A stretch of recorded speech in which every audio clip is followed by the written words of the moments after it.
Hi, everybody. Welcome to episode 6, our final episode of our Limb Loss Awareness Month series, where we're profiling some fantastic amputees who are involved in wheelchair and parasports.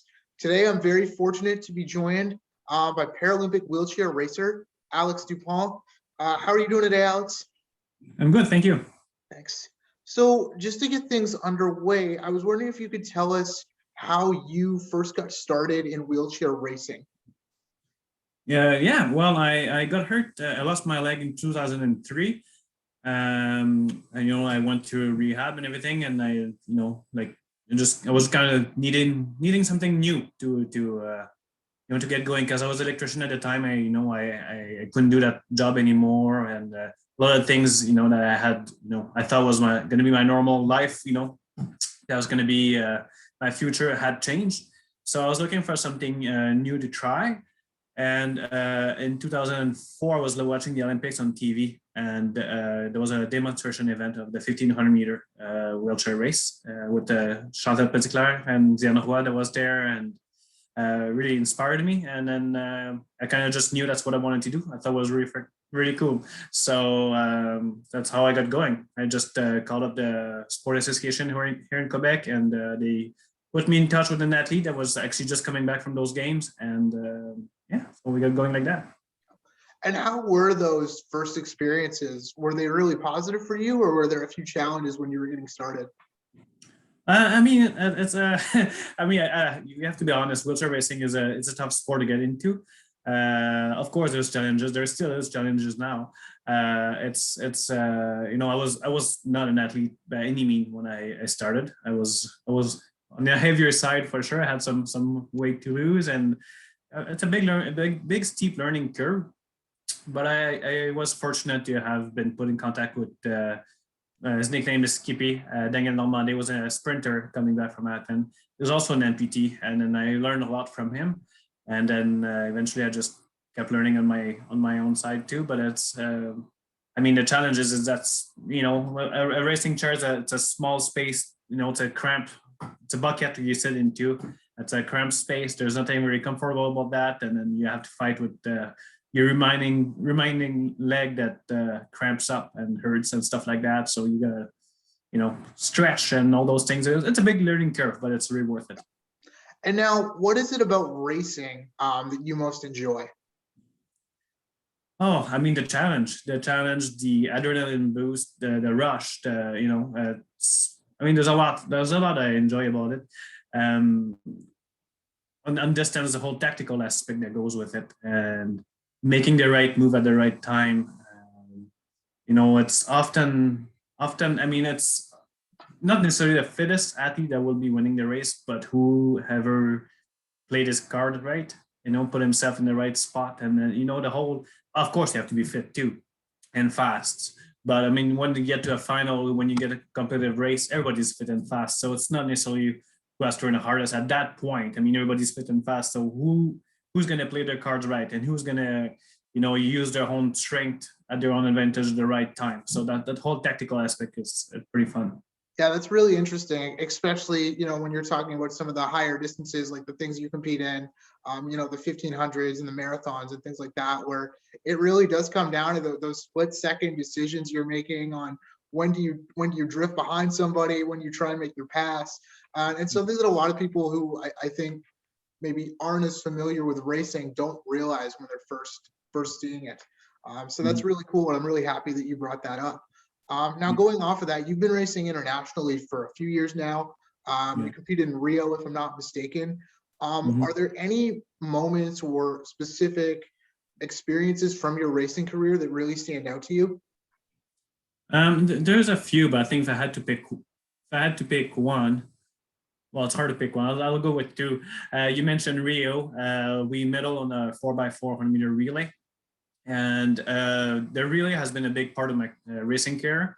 I have been on a relay team for 6 years, and there's been a lot of up and downs, and a lot of bad things happen. I won't get into all of that, but there's been almost every, we competed a few world championships and major competition, and there's always something happen. We always had a very competitive team, and sometimes we got disqualified for a silly reason. One time we got, we were world champion in 2013 in France at a world championships.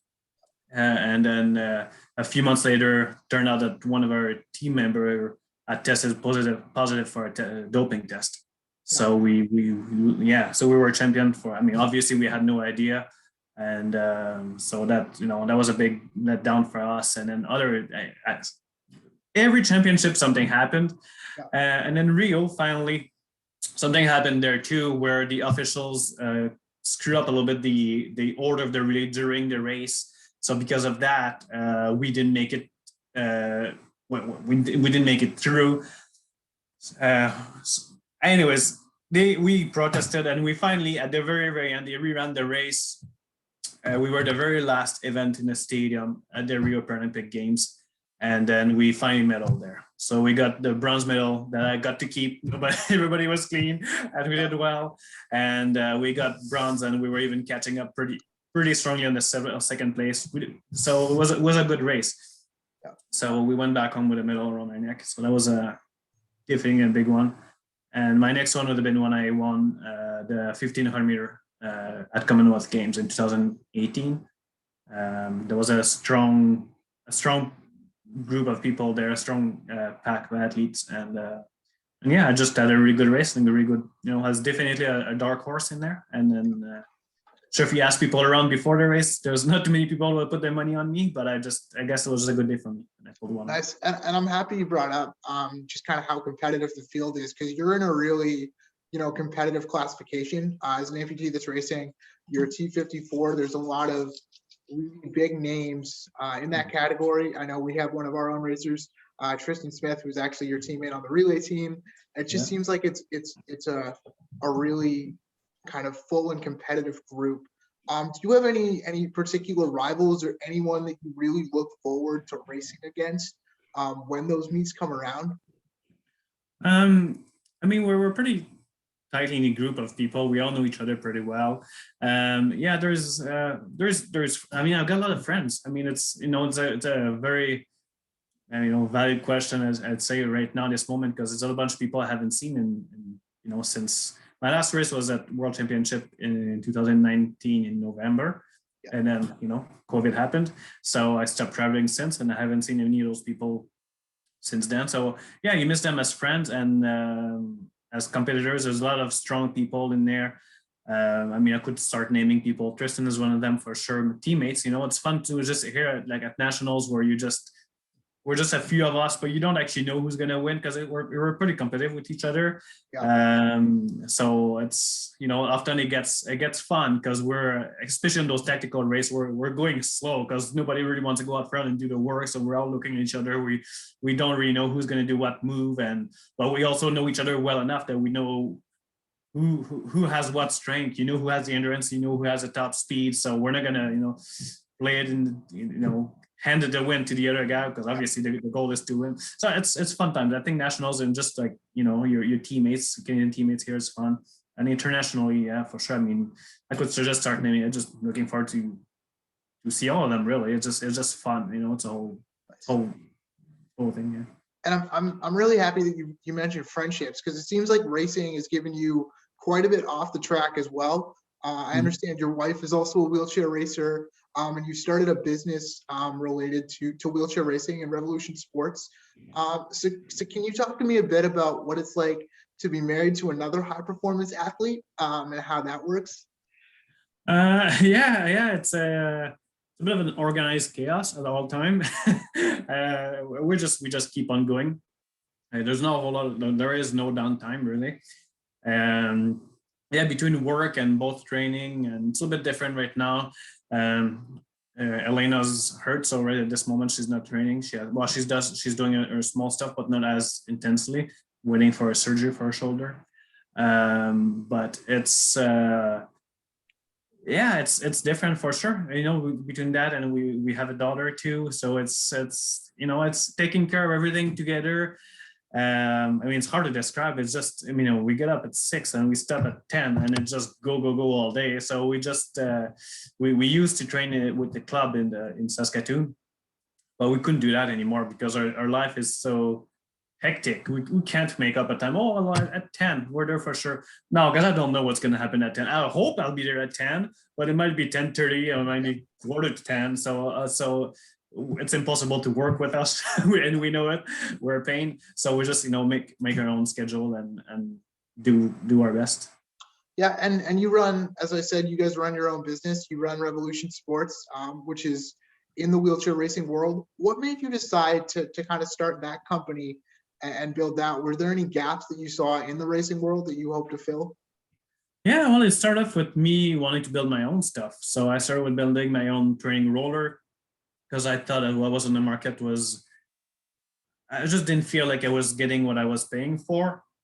And then next product was for my travel case, because there was no travel case at the time available in the market, to put my racing chair in when I take the plane, because everybody's equipment gets beat up pretty good on planes and travel and stuff like that. So I built my own roller in my own case, and then people saw that, and then I started getting requests, and it was just that. So I'll build one there, and then there one there, and then it kind of grew, and now we have a whole bunch of product and employees and everything, and it just kept growing.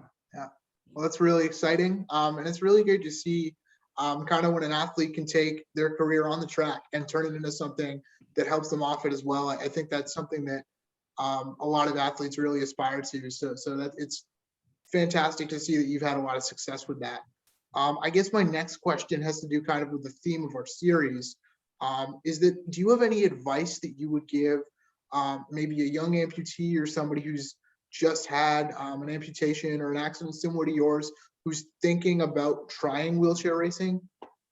Yeah, just go for it. Go for it. I mean, as amputee, we have different challenges and different. I'd say we have some advantages and some disadvantages. I mean, some stuff is good. We have a really strong core. So I mean, if you're gonna go hit corners really hard, we're often a little bit more stable into our chair. We have better chair control than some other athletes. But we're also fighting with I mean, if you're getting a double amp, then man, just go for it. You're golden. Yeah. You're light, you're strong, and the double amps usually do very well. I'm single amp, so I have part of the plus, but I have some of the minus as well. Like I've got that big heavy leg that I have to drag around with me, and so it cramps. I was talking about stretching and stuff like that. But you know what? Like it doesn't matter what your handicap really is. Wheelchair racing is a cool sport. It's really, really. I love it. And then it's just. I mean, you got to deal with what you've been handed, I guess, and just there's always a way. Awesome. And I guess my last question for you for the day is there any, what would you like to see for wheelchair racing in the future? How would you like to see the sport grow or develop? And I know that's a big question, but just answer with whatever comes to mind. Well, honestly, it's on a really good path right now. Like I'm gonna talk like if it's like pre-COVID, because COVID kind of just shut everything down. But before that happened, on major marathon, we were starting to get recognized really well. The majors started giving good prize money, and then everybody was getting on board, and they were. I mean, it's really going well. I mean, it's always about visibility, and even this year they announced that the Paralympics are going to be shown on TV a bit more, and I think it just basically the way it's heading right now, just keep going that way. It's more and more visibility, and people to recognize our sports like as what it is, as a very, very competitive sport, and it's I don't know, it's like I said, it's pretty broad and not the easiest of questions, but it's just to be fully recognized as an extremely competitive sport, and for people to realize how hard you have to work to make it into that sport. That if you see somebody on the podium on a major championship, to realize how much work had to be put in to get there. Yeah. And I know I said that was the last question, but I just want to follow up on your answer there. You mentioned the amount of hard work and effort required. So what is like your typical training week like? Like how much do you have to train to get to the point where you're at now? Yeah, well, winter and summertime for me is a little bit different. On the winter, I'll be hitting the gym a little bit more. So I'll be doing about four sessions of conditioning in the gym. So you're looking about an hour and a half per session per week.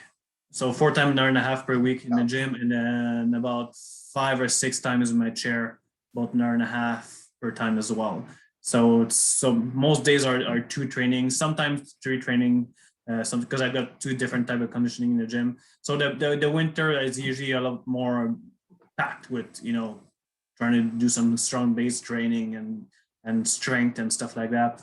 Longer workouts with slightly less intensity. And then as the summer comes and the more important competitions are around the corner, I'll be dimming down the heavy weights and really focusing more into my chair, trying to get sharper. Often the workouts are going to get shorter, but a lot more intense. So I'll be probably spending about an hour and a half per session in my chair, 5-6 times a week. But a little bit less time in the gym, but I'll still be going to the gym, but shorter, more explosive stuff. Yeah, so that adds up really quickly, especially when you're working and you're being a dad and you're handling all of those things. So it's pretty incredible just the amount of kind of sacrifice and time management required to be an elite athlete. And I think that's something that a lot of people, when they first hear Paralympic or they think about disability sport, is they don't realize the amount of work that goes into it and the amount of effort that you have to put in to be at your best for when those competitions come around. So yeah, it's the same. I mean, it's no different than an Olympic athletes or any other sports. I wouldn't say that we train more than anybody else either. It's on par. Like, if you look at the Olympics, how much an Olympic athlete has to put in, or team sports or whatever sports at the highest level. And then I'm talking about time training, but it doesn't stop with training. You have to look at your nutrition and your treatment and stretching and everything that goes into it. It's a bit of a all the time kind of thing. Yeah. Awesome. All right. Well, thank you so much for joining us today. I really appreciate it. If you're watching this video at home and you're thinking about trying wheelchair athletics, if you're in British Columbia, please check out bcwheelchairsports.com. Reach out to Anna at bcwheelchairsports.com. She's our athletics coordinator, and she'll be able to put you or connect you to the programs and the equipment that you'll need to get started. If you're watching from somewhere else in Canada, you can still reach out to us as well, and we'll be happy to put you in touch with the right people. Thank you again for joining us, Alex. Really appreciate this. Best of luck with your training towards Tokyo. And have a fantastic day and enjoy the rest of your week. You too.